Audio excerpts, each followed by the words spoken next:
qui a été signé là quelques mois, puis vous l'entendez parler beaucoup sur nos ondes 98.1, puis surtout dans le 5 à 7, parce que je sais qu'on va aussi remettre des billets. On a commencé, puis je pense qu'il y a une loge qui s'en vient là, pour nos auditeurs, puis on devrait même vous accompagner. Ça va se faire bientôt, là, surveiller le 5 à 7. Et je me suis dit, Martine, puis je pense que t'es d'accord, parce que ça fait 2-3 fois que tu viens au hockey. Il y a Mal là, qu'on va inviter bientôt aussi. On va initier, à l'isothermique. Ben oui, parce qu'à chaque fois, ça donnait pas. Je pouvais pas y aller. Ben ouais, c'est pas parce que tu voulais pas. Hein? Mais j'ai déjà vu de la Ligue nord-américaine, par exemple. Ouais. Tu sais, j'ai travaillé à Rivière-du-Loup, donc là, j'allais voir des matchs des 3L, puis même du Pro Mutuel dans le temps, donc... Dupont vient, il est venu 1 ou 2 fois avec nous autres, assurément. On est toujours bien accueillis par le propriétaire. J'ai décidé comme ça de l'inviter en studio, Stéphane Bourque. Salut Stéphane. Salut. Ça va? Un bon auditeur de choix, Stéphane, en passant. Ben, je suis toujours dans mon auto, fait que... toujours dans mon auto, fait que j'ai le choix d'écouter la radio, puis j'aime bien la radio parler, donc c'est pour ça que j'aime ça. Puis c'est pour ça qu'on a décidé de s'associer à vous, parce que c'est une radio quand même qui domine, puis dans le marché, puis dans la région de Thetford, à nos jeunes aussi, c'est une clientèle qui suit l'équipe un peu. Puis on veut une radio à notre image, compétitive, agressive. Puis Danny vient de Thetford. Puis Danny vient de Thetford, puis Guy Massé vient de Saint-Fortuna. Ah oui, c'est ça. C'est une sorte de famille. Puis Dupont est tout le temps rendu à Thetford aussi ou dans Beauce. Lui, il y a 3-4 maisons, 3-4 places. Là. J'exagère un peu. Ben oui, non, mais ça pas trop. Là. Il n'est pas là pour t'écouter, mais c'est pas grave. Non, c'est ça. C'est ça, j'en profite. Il est où? C'est encore drôle. Il est dans le sud. C'est encore drôle. Il m'a texté aujourd'hui pour que je fasse ses commissions. Là. Fait qu'il peut écouter. Hein? Okay. On va faire attention à ce qu'on dit. Et puis là, j'ai dit à Stéphane, mais invite-nous un joueur. Puis écoute, le gars qui est 6e marqueur de la Ligue, puis c'est un gars qui a fait 191 parties dans la Ligue nationale de hockey. Michel Ouellet, je pense que c'est ta deuxième visite, Michel, ça se peut-tu? Oui, ça se peut très bien. C'est sa deuxième visite. C'est un gars de ta place en passant. Ben oui. Ben oui. C'est pour ça que tu choisis du bon monde aussi. Ben oui, c'est ça. Un gars de Thetford et un gars de Rimouski. Ouais. Même juste Desjely. Toi, c'est. Ben oui. Mais le gars de Desjely joue pour il joue encore pour les Bulldogs. C'est ça. Alors, c'est pas si pire, là. Il y a du talent dans d'autres petites villes. Ben oui. Bon. Juste avant de parler avec Michel, Stéphane, je pense que les gens en entendent parler. Ça existe depuis combien d'années, ça, la Ligue nord-américaine de hockey? Parce qu'avant ça, il y a eu, là, à changer d'appellation, mais ça fait quoi un bon... je pense que l'isothermique, c'était dans le temps des Coyotes, ça a devenu le ProLab, puis après ça, l'isothermique. Nous autres, on est à notre 18e saison, je crois, puis on est la plus vieille concession, donc je pense qu'elle est là depuis le début, mais dans le temps, il y avait du semi-pro, je crois, dans le coin de la Chute, dans ce coin-là, que ça avait débuté dans ce petit coin-là. Mais ça fait au moins 18 ans, là, parce que nous autres, c'est la 18e saison cette année. Qu'est-ce qui fait qu'on veut être un propriétaire d'une équipe dans cette ligue-là? C'est-tu un gars que t'aimais le hockey en partant, toi? Ben, j'aime T'aimes le hockey ou les bagarres? Non, c'est une joke, c'est une joke. L'aspect bagarre, je pense qu'on n'est plus dans les belles années, sauf que je suis amateur de hockey en premier, autant que aussi de baseball. Puis le gros verdure, dans le temps, on a décidé de s'impliquer dans le sport avec le golf junior. Après ça, on s'était impliqué dans les capitales de Québec. Puis moi, dans mon petit patelin, l'équipe l'isothermique était là depuis un bon nombre d'années, puis le propriétaire Jean-Pierre Lessard qui était là depuis 10 ans m'a tendu la perche, puis j'ai embarqué là-dedans pour continuer à donner du hockey à notre région, parce que le hockey à Thetford Mines, s'il n'y a plus de hockey demain matin à Thetford, les soirées sont longues l'hiver, fait que c'est pour ça qu'on a décidé de s'impliquer pour garder cette équipe-là en bonne position, puis on a demandé la population d'embarquer, puis elle répond bien jusqu'à maintenant. Mal, vas-y ta question, parce que tu m'en as parlé pendant la pause, là. Oui, c'est une question qui est beaucoup plus axée sur la gestion de la Ligue nord-américaine présentement, mais là, qu'est-ce qui arrive avec Saint-Georges? Là, le proprio voulait mettre la clé dans la porte, là, finalement, ils vont poursuivre leur activité. Là, qu'est-ce qui se passe exactement? L'équipe de Saint-Georges, M. Jeunesse avait donné un cri d'alarme, je crois, la semaine passée. Puis à partir de là, ce qui s'est passé, c'est il y a un groupe probablement d'actionnaires ou de commanditaires qui ont embarqué. Puis les gens aussi, en fin de semaine, au match, je pense qu'ils ont bien répondu. Fait qu'ils ont fait un remaniement de l'organisation aujourd'hui, je crois. Puis j'ai vu le nouveau DG, tout ça. Fait qu'ils relancent. Puis moi, je l'avais dit vendredi à une autre station, la station qui couvre nos matchs, bien entendu. À ce moment-là, que je croyais vraiment que le hockey continuerait à Saint-Georges. C'est juste un organigramme. Là, est-ce qu'il faut comprendre, dans le fond, que les gens avaient peut-être un peu trop pris pour acquis leur équipe à Saint-Georges pendant un certain laps de temps, puis là, finalement, les bidous rentraient moins, fait que le proprio était obligé de sortir et de dire « Hey, on est là, là. » Exactement. Et tu l'as fait, toi, Stéphane, à Thetford. Je pense que c'est l'an passé, hein? Ouais, ou il y a 2 ans.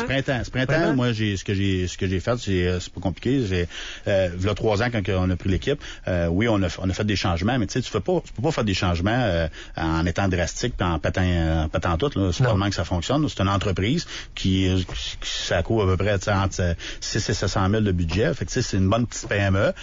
Puis la marge entre perdre beaucoup d'argent, n'en faire beaucoup ou n'en pas faire du tout. C'est court, c'est 20 matchs locaux plus les séries. Fait qu'il faut que tu gères très bien tes dépenses. Puis tu regardes tes joueurs, puis tu as un plafond salarial, puis il faut que tu joues, tu sais... Il y a un plafond salarial dans la Ligue.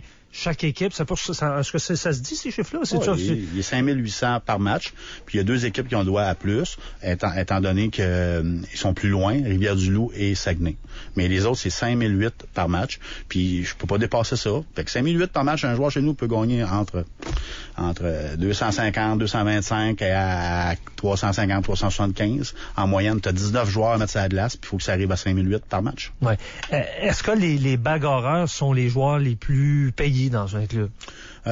Ça dépend. Dans le temps, c'était ça, vraiment. Mais depuis qu'on a orienté la Ligue vers des joueurs de qualité beaucoup plus, comme des Michel Ouellet, on a des Jean-Philippe Levasseur, on a des Paris à Saint-Georges, on a des Bruno Saint-Jacques à Saguenay. C'est des gars qui ont joué dans le pro puis qui s'en viennent dans notre Ligue après. C'est sûr que c'est des joueurs qui quand même on verse plus de sous à ces personnes-là. Puis les bagarreurs, on a de moins en moins des bagarreurs que tu lui tapes dans le dos pour aller faire un chiffre. Moi, en tout cas, j'en veux presque pas. Tu veux des gars qui sont capables de jouer au hockey. Je veux des jeunes qui jouent au hockey avec du chien, du caractère, de la dynamique, qui de temps en temps vont lâcher les mitaines. Puis on l'a vu hier au match. Là. Hier, on a 5-6 combats, 7 combats, je crois. Mais dans le feu de l'action. Ouais, c'était tout un match hier. C'est probablement le plus beau match qu'on a eu à Ils ont gagné 8-4 quand même. Là. Des beaux buts. Avant de passer à Michel...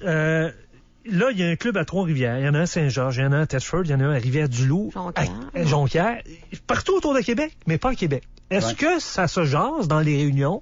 Est-ce qu'on va ramener en périphérie de Québec? Je sais pas moi. Il y a eu un moment donné Pont-Rouge. C'était déjà jasé Montmagny il y a 2 ans. Là, je sais pas jusqu'à quel point c'était sérieux ou loufoque, mais ça s'était jasé. C'est un point qui est discuté dans les réunions où on vit très bien sans la ville de Québec? Honnêtement, la ville de Québec ou la ville de Montréal, on sait très bien que c'est des gros marchés. Sauf que quand tu vas dans les gros marchés, tu vois aussi que tu as le Canadien à Montréal, puis à Québec, tu as les remparts qui drainent beaucoup. Puis là, tu as l'arrivée possible des fois des Nordiques. Puis, fait que la spéculation fait que peut-être que les investisseurs dans le coin sont peut-être plus frileux à ça. Ils sont moins intéressés. Peut-être qu'ils attendent voir qu'est-ce qui va se produire. Mais il y a des arénas, il y a quand même 2-3 beaux arénas à Québec qui pourraient accueillir le hockey senior. Puis c'est sûr que nous autres, plus qu'il va y avoir d'équipes, si on pourrait monter à 10 équipes avec une équipe à Québec, tu fais 2 sections avec Saguenay, Rivière-du-Loup, Saint-Georges, Québec, Trois-Rivières dans le pays. C'est commence à être intéressant. Puis ça sauve des voyagements à Cornwall, à Laval et à Sorel. Puis c'est chaud. L'époque du Radio X, là, à l'époque, avait laissé de bons souvenirs. Là, je veux dire, il y avait eu un buzz. Là. Écoute, le Colisée était plein. Là. Oui, l'année du lockout, c'est ça. Là, ça avait marché fort. Puis honnêtement, le hockey qu'on voit aujourd'hui, c'est le plus beau hockey des 18 dernières années de la Ligue. Là, on se cachera pas. Là. Puis c'est vraiment du beau hockey. Hier, on a eu des beaux buts, des bonnes mises en échec, des beaux combats. Parfait. J'ai pas vu une personne sortir de l'arena hier mécontente. Malgré qu'il y a eu des bagarres. Parce que des fois, on dit des bagarres. Moi, j'aime ça, là, mais... je pense que ça fait... Moi, je serais déçu. Je suis allé voir un match Thetford de Trois-Rivières. Je pense qu'il n'y a pas eu de bagarre. J'aurais espéré. Puis c'est la première fois là, que je pense que ça arrive. La première fois. C'était pas ton équipe qui voulait... C'était un bon match pareil, Daniel? Très bon match. Bon, un maudit bon match de hockey du début à la fin. C'est entière. Honnêtement, hier, je jasais avec des tout le temps ma petite tournée autour de l'aréna pendant la deuxième période. Puis je me fais arrêter par quelques partisans, bien sûr. Puis ils me posent des questions, tout ça. Mais... on voit vraiment que c'est un tiers. Un tiers qui vient pour les bagarres, un tiers qui vient pour le beau hockey, puis un tiers qui vient pour le happening. C'est carrément ça. Fait que, tu sais, faut que tu essaies de faire plaisir à tout le monde, puis c'est un petit peu ça qu'on essaye de faire. Puis je pense que la recette, là, après les fêtes, là, on a fait des changements dans notre line-up dans la dernière semaine. Ça paraît 5 victoires en ligne. Ouais, puis on donne du beau hockey, puis on donne du bon spectacle. Fait que je crois que dans les prochains matchs, on devrait avoir une hausse de l'assistance. Hey, je vois une question qui tue en partant, Michel. Stéphane, c'est-tu un bon propriétaire? Oui, très bon.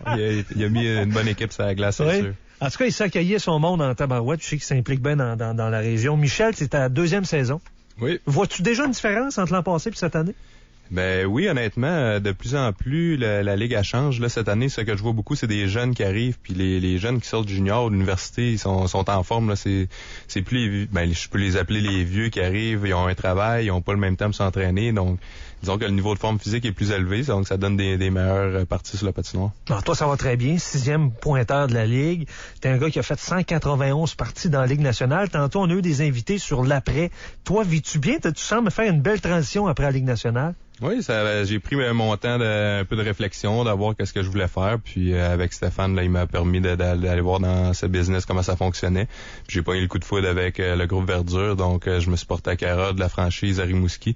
Ah ouais. Depuis l'automne, oui. Donc j'ai commencé tranquillement à faire les voyages aller-retour là, avant que je déménage dans le coin là-bas. Ouais. Parce que toi, tu voyages justement, là, tu demeures où là? Je suis ici à Québec encore, là, oui. T'es ici à Québec, ouais. OK. Puis au niveau des... je veux qu'on en parle quand même de l'aspect des bagarreurs. T'as fait de la Ligue nationale, t'as fait la Ligue américaine, t'as fait du hockey européen aussi, je pense en Allemagne, t'es allé en Suisse. Oui. Là-bas, il n'y en a pas, il n'y a pratiquement pas de bagarre. Est-ce que t'aimes mieux le hockey nord-américain ou t'aimes mieux le hockey plus vite peut-être ou différent de la Suisse? Ben moi, je suis revenu de l'Europe parce que j'aimais mieux le hockey nord-américain. Ouais. Le style de hockey pratiqué ici est vraiment différent. Tout se dirige vers le filet. Comparativement à la boxe, il y a beaucoup ils retardent le jeu, ils retournent encore. Ça fait que c'est souvent ralenti dans ce sens-là. Ça a l'air plus rapide, mais le jeu est quand même ralenti d'une autre certaine façon. Donc, il n'y a pas le joueur qui rentre sur l'aile, qui prend un lancer, puis l'autre va au filet pour compter. Là, on en voit très peu.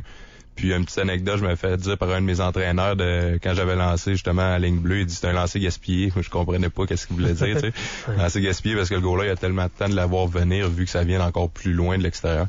Donc je pense que à partir de ce moment-là, je me suis dit ouais, c'est peut-être pas le jeu que je veux jouer là. Quand tu as joué du gros hockey, là, t'arrives, c'est-tu une période d'adaptation? De ce que tu vois, y a-tu une seconde de moins? À quel niveau se fait surtout sentir la différence entre... Ben, au professionnel, c'est peut-être ça, la vitesse d'exécution, c'est plus rapide. Il faut que tu fasses tes jeux plus rapides. Il faut que tu vois le jeu qui s'en vient. Tu sais, je sais pas. Il faut que tu sois prêt. Ouais, c'est ça. Il faut que tu sois prêt à faire ta passe, là. Comparativement, quand je suis arrivé ici, ben, c'est sûr qu'il y a un niveau entre les deux. On pratique pas tous les jours. L'exécution est plus lente, donc ça donne un petit peu plus de temps.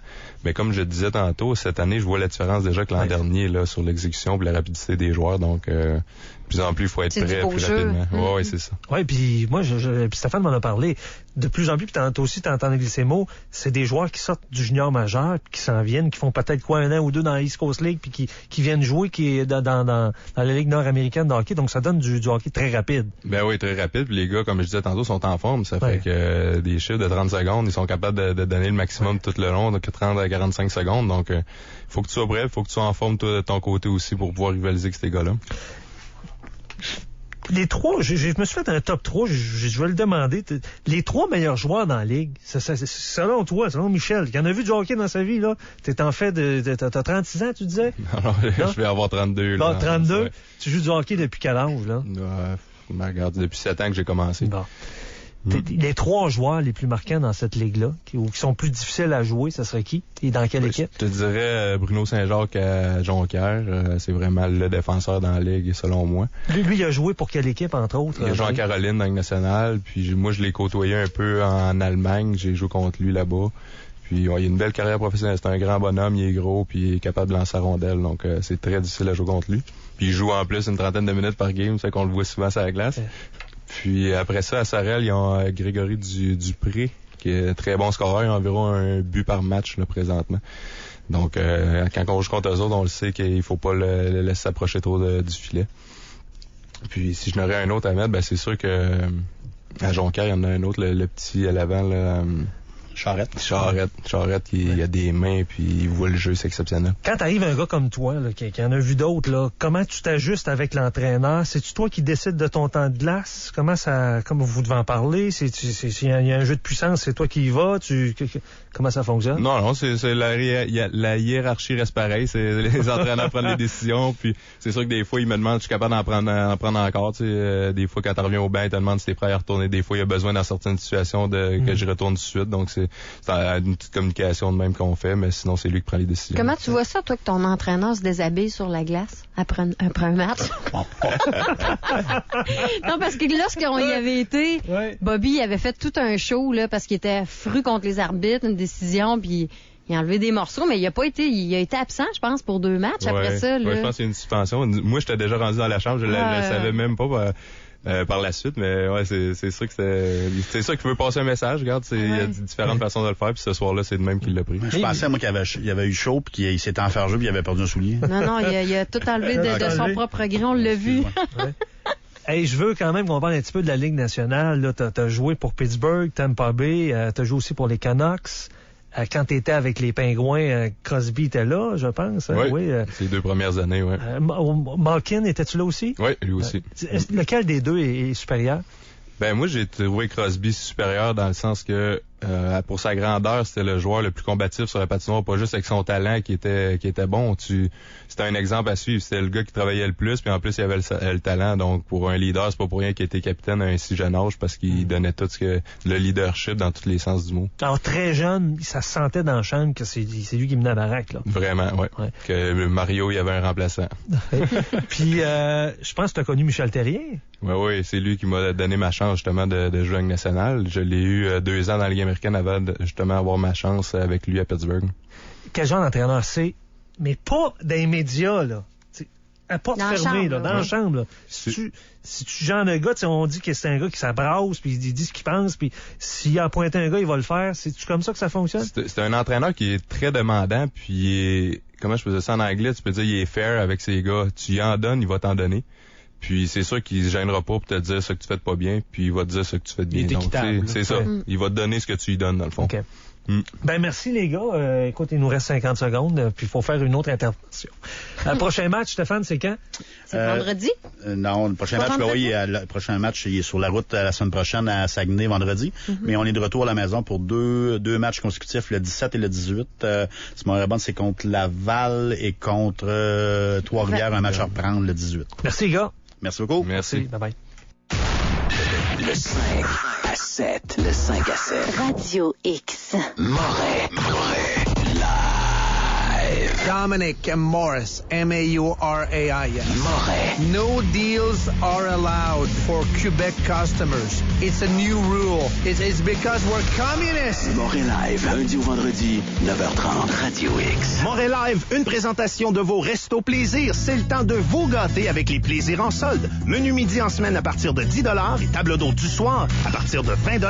Découvrez les offres sur plaisirenssolde.com. Vous cherchez un centre de correction de la vue par laser à Québec qui offre un service personnalisé et une technologie de pointe? À l'Institut Laser Visuel, les docteurs Ghislain André Boudreau et Gilles Lafont unissent leurs connaissances et leur vaste expérience pour vous guider vers une vision claire. De plus, l'Institut Laser Visuel vous offre l'évaluation gratuite et sans obligation.